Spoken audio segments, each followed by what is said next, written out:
नमस्कार. I am Dr. Gayatri Pandit.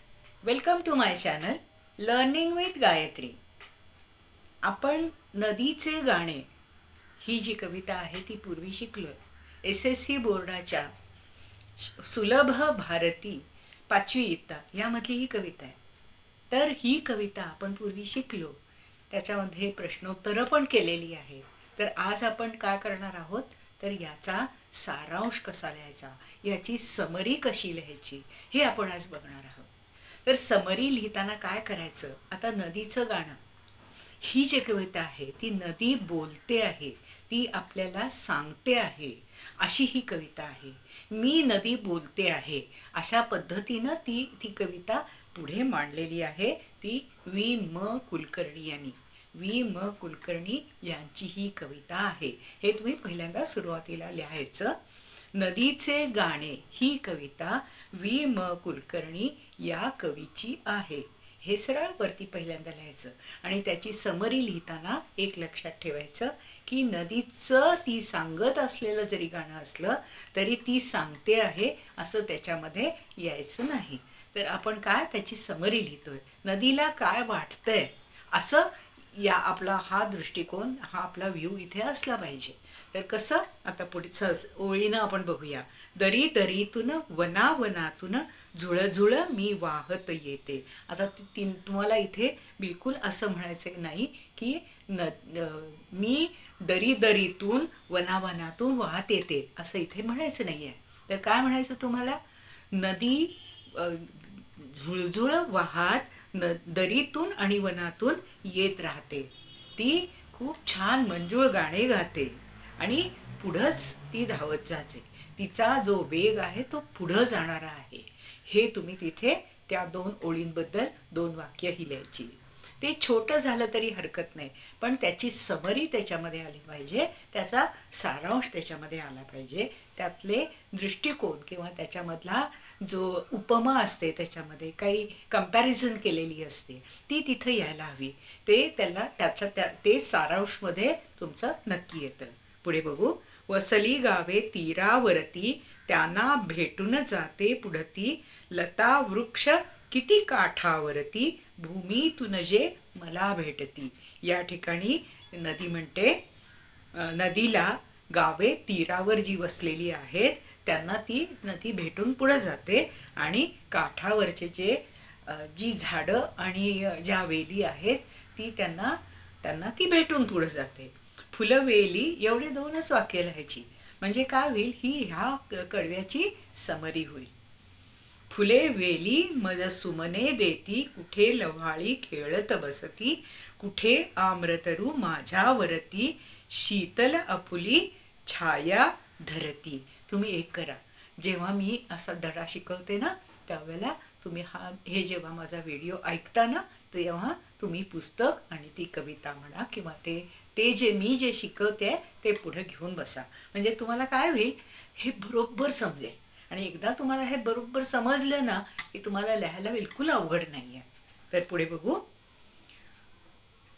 नदी जेव्हा वाहत जाते त्यावेळेला त्याच्यामध्ये लव्हाळी नावाचं गवत उगवलेलं असतं आणि ते तिथे नाचतंय असं कवीला वाटतंय असं लिहा बरं का.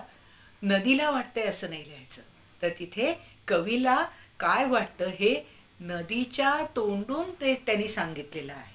तर त्यांना जे काय सांगायचं आहे ते त्यांनी नदीच्या तोंडून लिहिलेलं आहे असं आपल्याला इथे मांडायचं आहे. कुठे आम्रतरू माझ्यावरती, शीतल आपुली छाया धरती.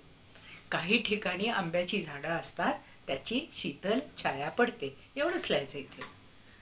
पाणी पिवनी पक्षी जाती, घट भरुनी कोणी जल नेती. नदीच्या पाण्यातून काही जण पाणी आपल्याबरोबर घरी घेऊन जातात घरच्या व्यवस्थेसाठी. काही ठिकाणी पक्षी येतात, पाणी पिऊन जातात. गुरे वासरे ती सुद्धा हे पाणी पिऊन तृप्त होतात. मुले सुद्धा पाण्यामध्ये खेळतात. हे सगळं तुम्ही एका वाक्यात सुद्धा घालू शकता. कसं बघा, पक्षी पाणी पिऊन जातात, घट कोणी घागरी भरून घेऊन जातात, गुरे वासरे सुद्धा जवळ येऊन आणि गुरे वासरे आणि मुले जवळ येऊन पाण्यामध्ये येतात किंवा पाणी पितात असं लिहू शकता. मी कोणाची मी सर्वांची बांधुनीही मज नेणाऱ्यांची जेथे जाईन तेथे फुलवीन बाग मनोहर आनंदाची. कवीला वाटतं की नदी ही सर्वांची आहे आणि जे बरोबर घेऊन जातात त्यांचीही पण नदी आहे. आणि जिथं नदी असते त्या ठिकाणी फुले, शेती, झाडे ही सगळी हिरवीगार असतात, त्यामुळे सगळ्यांना आनंद होतो. एवढं लिहिलं तरी बस आहे. इथे इथला अर्थ जो आहे तो कवीला काय वाटतं हे नदीच्या तोंडून त्यांनी लिहिलेलं आहे. असं जरी तुम्ही लिहिलं ना पहिल्या वाक्यानंतर तरी सुद्धा इम्प्रेशन छान पडेल तुमचं. जरूर लिहा. तुम्हाला जेवढं छान त्याच्याबद्दल लिहिता येईल ते सगळं लिहा. आता याच्यामध्ये प्रश्न काय विचारू शकतात याच्याबद्दल मी काही थोडीफार चर्चा दुसऱ्या व्हिडिओमध्ये केलेली आहे, नदीचे गाणे ह्या लेसनसाठी, या तुमच्या कवितेसाठी. तर आपण अजून थोडी काही प्रश्न असतील तर ते याच्यामध्ये बघूया. नदी कशी वाहत जाते? झुळझुळ वाहत जाते. नदी झुळझुळ वाहत जाते. नदी कुठून कुठून वाहत जाते? नदी दऱ्यांमधून आणि वनांमधून वाहत जाते.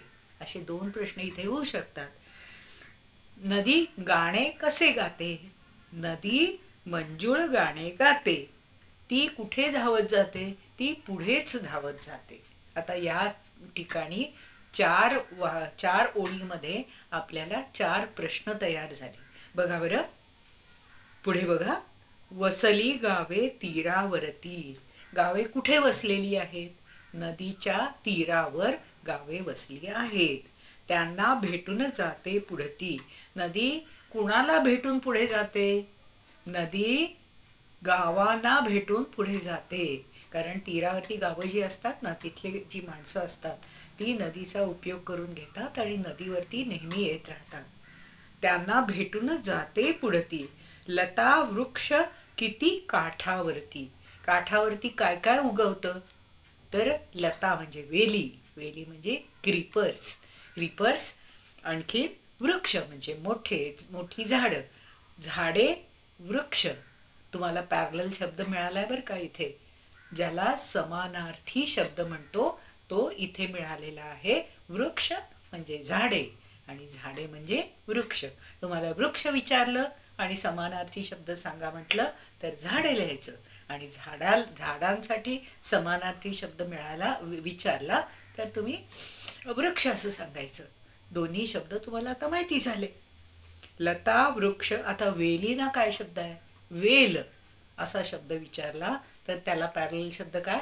लता. लता शब्द लक्षात ठेवायला सोपा असतो, कारण लता हे नाव मुलींचं पुष्कळ ठिकाणी आपल्याला दिसतं. तर लता म्हणजे वेली आणि वेली म्हणजे ऋता. यातला वेली म्हणजे लता. तर काय, लता असा शब्द विचारला तर वेली लिहायचं, वेली असा शब्द विचारला तर लता लिहायचं. भूमी तुनजे मला भेटती. आता भूमी म्हणजे काय? जमीन. भूमीला परत सिमिलर शब्द मिळाला, पॅरलल शब्द मिळाला, समानार्थी शब्द मिळाला. भूमी म्हणजे जमीन, जमीन म्हणजे भूमी. त्याला अवनी असा एक शब्द आहे. जमिनीला शब्द पुष्कळ शब्द आहेत जमिनीला. तुम्ही एखादा दुसरा लक्षात ठेवा, फार लक्षात ठेवायची आवश्यकता नाही आहे. तुम्ही एखादा जर त्याला पॅरलल शब्द लक्षात ठेवला तरी काम व्यवस्थित तुमचं होऊन जाईल. तर भूमीतनं किंवा जमिनीतनं नदीला कोण भेटतं? तर जमिनीतून नदीला लता आणि वृक्ष किंवा वेली आणि वृक्ष म्हणजे झाडे भेटतात. फुलवेली मज सुमने देती. नदीच्या पाण्यामध्ये सुमने म्हणजे फुले. आता इथं पण तुम्हाला फुले आणि सुमन हे 2 पॅरलल शब्द मिळाले, समानार्थी शब्द मिळाले. फुले, सुमने. सुमने, फुले. सुमन विचारलं तर फुलं लिहायचं. फुलं माहिती आहेत आपल्याला, आपण अनेक ठिकाणी फ्लावर्स बघतो. तर फ्लावर्सला मराठीमध्ये फुलं हा शब्द आहे, सुमन असा शब्द आहे.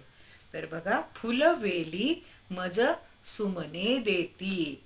आता इथं सुमने आणि फुलवेली. फुलवेली म्हणजे ज्या वेलांवरती फुलं येतात त्याला फुलवेली म्हणतात. आता फुलं आणि सुमने हा याच वाक्यात दोन्ही शब्द आलेले आहेत बघा बरं. फुलं आणि सुमन. कुठे लव्हाळी खेळत बसती. लव्हाळी, लव्हाळी म्हणजे काय? गवत. गवत म्हणजे लव्हाळी. गवताचा लव्हाळी हा एक प्रकार आहे. तो पाण्यामध्ये किंवा नदीच्या प्रवाहामध्ये असतो.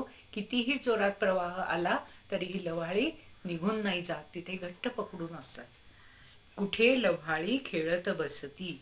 कवीला नदीमध्ये काय खेळत बसतंय असं वाटतं, तर तुम्हाला इथे लव्हाळी असा शब्द वापरावा लागेल.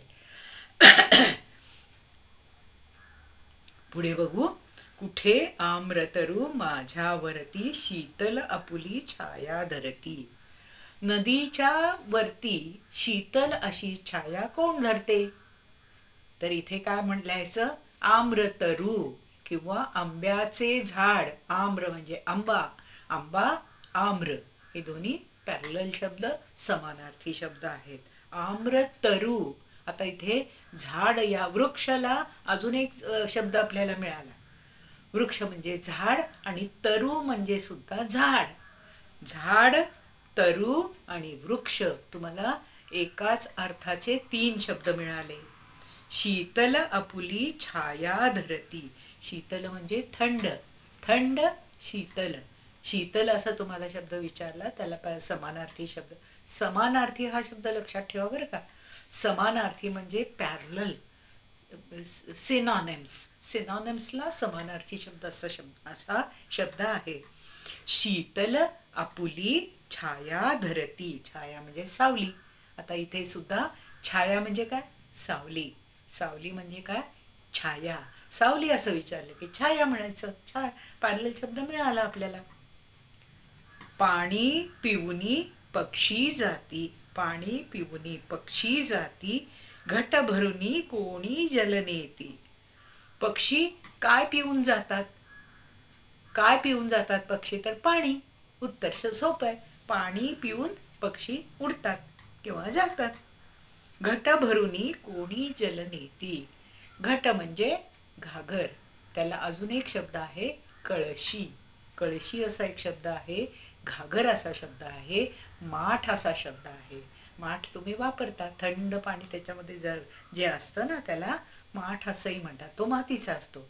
पण घट हा शब्द जो आहे तो घागरीसाठी पण वापरला जातो. जी मेटलची असते त्याला सुद्धा घट हा शब्द वापरला जातो. घागर असा शब्द त्याला पॅरलल मिळून जातो.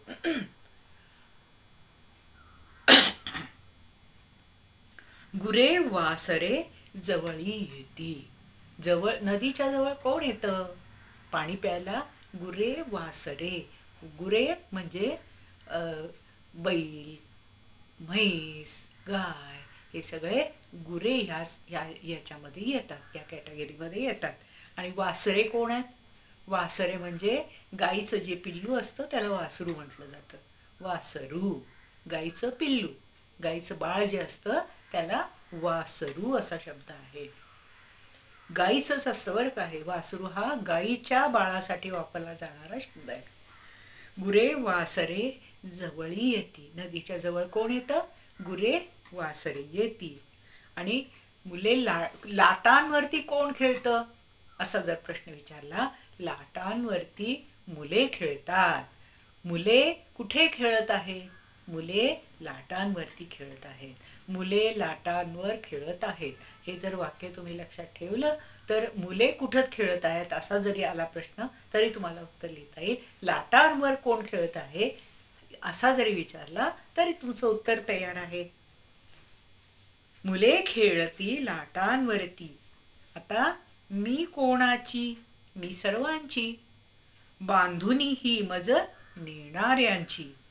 मी कोणाची? नदी कोणाची आहे असं वाटतं. नदी कोणाची आहे असं कवीला वाटतं. कवीला नदी कोणाची आहे असं वाटतं, तर कवीला वाटतं ती सर्वांची आहे. नदी ही कोणाची आहे? नदी ही सर्वांची आहे. सर्वांची म्हणजे कोणाकोणाची? तर बांधुनी ही मज नेणाऱ्यांची. नदी बांधता येते का? पाणी बांधता येतं का? नाही. तर बांधुनी याचा अर्थ घट भरूनी नेणाऱ्यांची सुद्धा नदी आहे. म्हणजे घागर भरून पाणी जे घेऊन जातात त्यांची सुद्धा नदी आहे. म्हणजे कोणी बांधून नेलं तरी सुद्धा मी त्यांचीच आहे, सगळ्यांची आहे मी. जेथे जाईन तेथे फुलविन बाग मनोहर आनंदाची. आनंदाची बाग कुठे फुलवली जाते? तर नदी ज्या ठिकाणी जाते त्या ठिकाणी आनंदाची बाग फुलवली जाते. कारण तिथे पाणी मिळतं ना. पाणी मिळालं की बाग व्यवस्थित छान फुलते. आता तुम्ही सुद्धा तुमच्या घरी जर झाडं लावली असतील तर 2 दिवस जर पाणी नाही घातलं तर किती सुकते. तर तुम्ही पाणी जेव्हा रेग्युलर घालाल त्यावेळेला ते सुद्धा छान तरतरीत दिसतं. तसं नदीच्या काठी जी झाडं असतात त्यांना पाणी आपोआप आतून मिळत असतं. आतून म्हणजे त्यांच्या मुळातून. तर मुळातून जेव्हा पाणी मिळतं त्यावेळेला ती सगळी छान हिरवीगार दिसतात झाडं आणि ती अशी छान आनंदानं नाचतात असं दिसतं. समजा आपण बाग बघितली अशी छान, वारा इकडून आला, पश्चिमेकडचा वारा जरी यायला लागला तर ती जी झाडं असतात ती अशी नाचल्यासारखी दिसतात ना. तर ती का दिसतात? ते जे आपण बघतो त्या बघण्यामध्ये आपल्याला वाटतं की वाऱ्यामुळं ही झाडं नाचतायत, त्यांना आनंद झालाय, कारण ते एकदम खुश आहेत. कारण का खुश आहेत? तर त्यांना पाणी, हवा, वारा, ऊन सगळं छान मिळतंय म्हणून ही झाडं नाचतायत असं वाटतं. तर कवीलाही तसंच वाटतंय. तर जेथे जाईन तेथे फुलविन बाग मनोहर आनंदाची. कवीला काय वाटतंय? तर जिथं नदी असते त्या ठिकाणी बाग आनंदाची फुलवली जाते. आता इथेही तुम्हाला प्रश्न विचारू शकतात, जिथं जाईन तिथं काय होईल? आनंदाची बाग फुले. आनंदाची बाग कुठे होईल? कुठे फुलवली जाईल? तर जिथं नदी असेल तिथे बाग आनंदाची फुलवली जाते. आनंदाची बाग फुलते. असा हा सगळा तुम्हाला नदीकाठचं जे गाणं आहे त्याबद्दलचा सारांश आणि काही अधिक प्रश्न मी तुम्हाला इथे मांडलेले आहेत. तुम्ही असा जर हा व्हिडिओ तुम्ही जर व्यवस्थित बघितला तर तुम्हाला ही जी कविता आहे ती व्यवस्थित समजेल आणि ह्याच्यावरचे जे काही प्रश्न असतील ते तुम्हाला व्यवस्थित समजतील. आता यावरचं जे ग्रामर आहे ते ग्रामर तुम्ही वाचाल तर त्यावेळेला तुमच्या हेही लक्षात येईल की ग्रामरचे जे काही टॉपिक्स आहेत ते मी स्कॉलरशिपच्या परीक्षेच्या तयारीच्या दृष्टीनं ते व्याकरणाचे जे ग्रामरचे जे सेशन्स आहेत ते मी केलेले आहेत. त्यामध्ये तुम्हाला त्याबद्दल जी काही अडचण असेल तर ती अडचण तुम्हाला त्या व्हिडिओमध्ये जरूर सॉल्व्ह होईल आणि तुमची उत्तरं तुम्हाला त्या ठिकाणी व्यवस्थित मिळतील. तर ती सुद्धा ते सुद्धा व्हिडिओज तुम्ही जरूर बघा आणि तुम्हाला कसं वाटलं हे मला जरूर सांगा आणि माझ्या चॅनलला सबस्क्राईब करा, लाईक करा आणि शेअर करा. थँक्यू.